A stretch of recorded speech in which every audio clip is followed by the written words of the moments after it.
안녕하세요. 건강한 시니어입니다. 오늘의 주제는 많은 시니어 분들이 가장 자주 호소하는 증상 중 하나, 바로 소화불량과 위 건강입니다.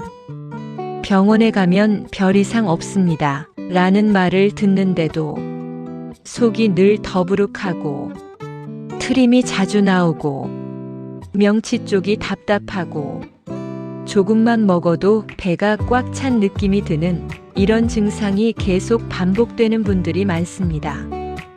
그래서 오늘은 단순한 생활습관 이야기에서 벗어나 시니어 소화불량의 의학적 원인, 나이가 들면서 위장에 생기는 변화, 약물과 질환의 관계, 정확한 관리법과 치료 방법, 이 순서로 조금 더 깊이 있게 알려드리겠습니다.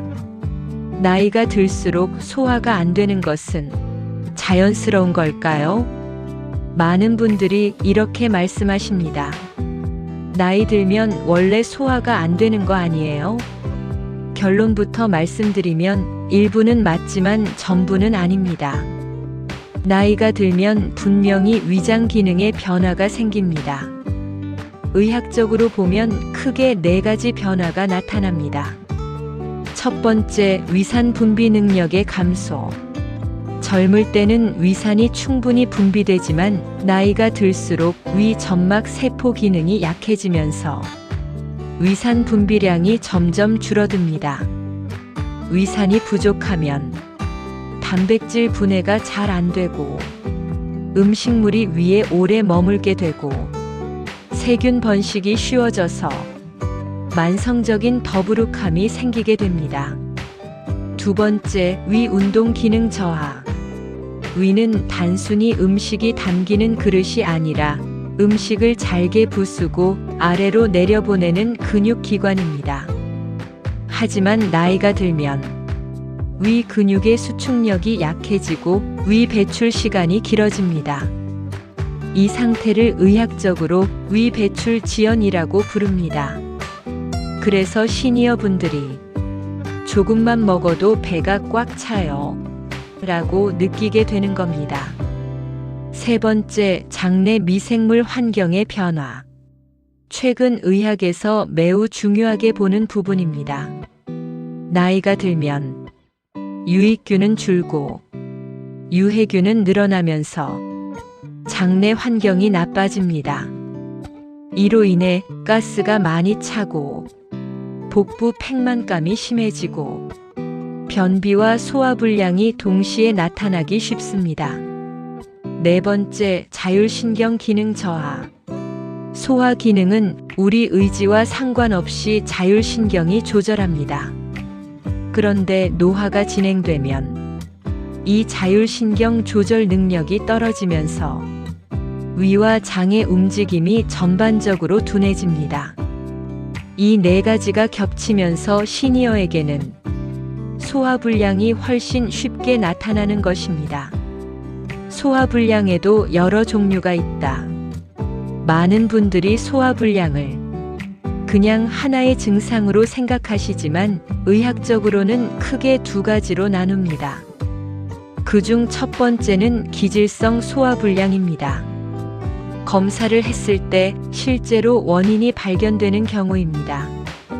예를 들면 위염, 위궤양, 역류성 식도염, 헬리코박터 감염, 이런 질환 때문에 생기는 소화불량입니다. 두 번째는 기능성 소화불량입니다. 반대로 내시경이나 검사에서는 특별한 이상이 없는데도 증상은 계속되는 경우입니다. 시니어 소화불량의 약 60에서 70%가 바로 이 기능성 소화불량에 해당합니다. 기능성 소화불량은 다시 식후 불편 증후군, 명치 통증 증후군, 2가지 형태로 나뉩니다. 이 구분이 중요한 이유는 치료 방법이 달라지기 때문입니다. 시니어에게 특히 중요한 소화불량 원인들. 첫 번째는 약물로 인한 소화불량입니다. 시니어 분들은 여러 가지 약을 동시에 복용하는 경우가 많습니다. 특히 다음 약들이 문제가 됩니다. 소염 진통제, 아스피린, 철분제, 골다공증 약, 일부 혈압약, 당뇨약. 이 약들은 위 점막을 자극하거나 위 운동을 떨어뜨려서 만성 소화불량의 원인이 됩니다. 그래서 시니어 소화불량에서는 어떤 약을 드시고 있는가가 매우 중요한 체크 포인트입니다. 두 번째는 당뇨병과 신경합병증입니다. 당뇨가 오래되면 위장으로 가는 신경이 손상되어 위마비 증상이 생길 수 있습니다. 이 경우에는 조금만 드셔도 심하게 더부룩하고 음식이 위에 오래 머무는 느낌이 강합니다. 세 번째는 갑상선 기능 저하입니다. 갑상선 기능이 떨어지면 몸 전체의 대사가 느려지면서 위와 장의 움직임도 함께 둔해집니다. 원인을 모르던 만성 소화불량이 갑상선 치료 후 좋아지는 경우도 많습니다. 네 번째는 근감소증과 활동량 감소입니다. 나이가 들면 근육량이 줄어드는데 위와 장도 결국 근육기관입니다. 전신 근육이 줄어들면 자연히 소화 기능도 약해집니다. 단순 소화불량과 위험 신호 구분하기 매우 중요한 내용입니다. 다음 증상 중 하나라도 있으신 경우 단순 소화불량으로 넘기면 안 됩니다. 반드시 검사가 필요한 신호, 이유 없는 체중 감소, 빈혈이 동반될 때, 음식을 삼키기 어려울 때, 검은색 변이 나올 때, 새벽에 깰 정도의 심한 복통, 60세 이후 갑자기 생긴 소화불량. 이런 경우는 심각한 질환의 신호일 수 있으므로 반드시 위내시경 검사가 필요합니다. 의학적으로 검증된 치료 방법. 이제 실제 치료 이야기를 해보겠습니다. 첫 번째, 약물 치료입니다. 기능성 소화불량에 사용하는 대표적인 약들은 위장관 운동 촉진제, 위산 분비 억제제, 위 점막 보호제, 소화효소제 등이 있습니다. 하지만 중요한 점은 증상에 따라 약이 달라진다는 것입니다. 예를 들어 식후 더부룩함이 주 증상인 경우에는 운동 촉진제, 속쓰림이 동반되는 경우에는 위산 억제제, 가스 팽만이 심한 경우에는 장내가스 조절제, 이렇게 맞춤 치료가 필요합니다.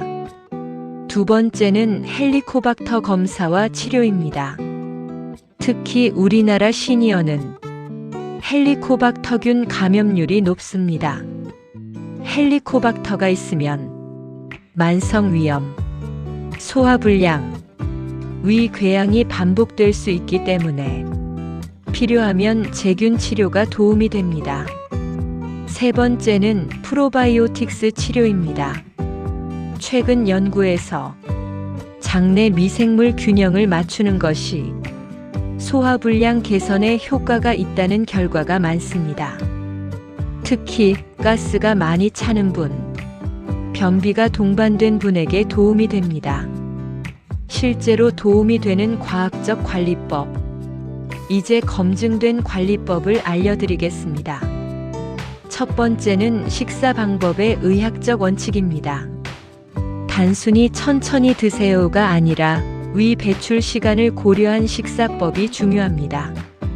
한 끼 식사량을 20에서 30% 줄이고 대신 하루 4회에서 5회로 나누어 먹기, 기름진 음식은 저녁보다 점심에 먹기, 국물과 밥을 동시에 많이 먹지 않기. 이 방법이 실제로 위 배출 지연형 소화불량에 가장 효과적입니다. 두 번째는 증상별 맞춤 음식 선택입니다. 속쓰림형은 커피, 탄산, 초콜릿 섭취 등을 줄여주시고, 더부룩형은 기름진 음식을 제한해 주시며, 가스형은 콩류, 밀가루의 과다 섭취를 조절해 주세요. 이렇게 증상에 따라 식단 접근이 달라져야 합니다. 세 번째는 위 기능을 돕는 생활요법입니다. 의학적으로 효과가 입증된 방법들입니다. 식후 15분 가벼운 걷기, 따뜻한 복부 온열 요법, 복식 호흡 운동, 수면 자세 조절하기. 이 방법들은 실제 위 배출을 촉진하는 효과가 있습니다. 시니어에게 꼭 맞는 하루 관리 루틴. 현실적으로 적용 가능한 모범 루틴을 정리해 드리겠습니다. 아침에는 가볍게 따뜻한 음식으로, 점심에는 단백질 위주의 일반식으로, 저녁에는 기름기 적은 소량의 식사를 해주시고, 식후에는 15분 정도 산책하기, 취침 3시간 전에는 금식하기. 이 패턴만 지켜주셔도 상당수의 소화불량이 개선됩니다. 오늘은 단순한 상식이 아니라 시니어 소화불량의 의학적인 원인과 치료, 그리고 관리법을 조금 더 깊이 있게 알아보았습니다. 소화불량은 단순한 불편이 아니라 우리 몸이 보내는 중요한 신호입니다. 원인을 정확히 알고 나에게 맞는 관리법을 찾는 것이 무엇보다 중요합니다. 오늘 알려드린 내용들이 여러분의 소화불량과 위 건강 관리에 실질적인 도움이 되시길 바랍니다. 오늘 준비한 영상은 여기까지입니다. 앞으로도 시니어 분들의 건강한 생활을 위한 유익한 이야기로 다시 찾아오겠습니다. 오늘도 귀한 시간 내주셔서 감사합니다.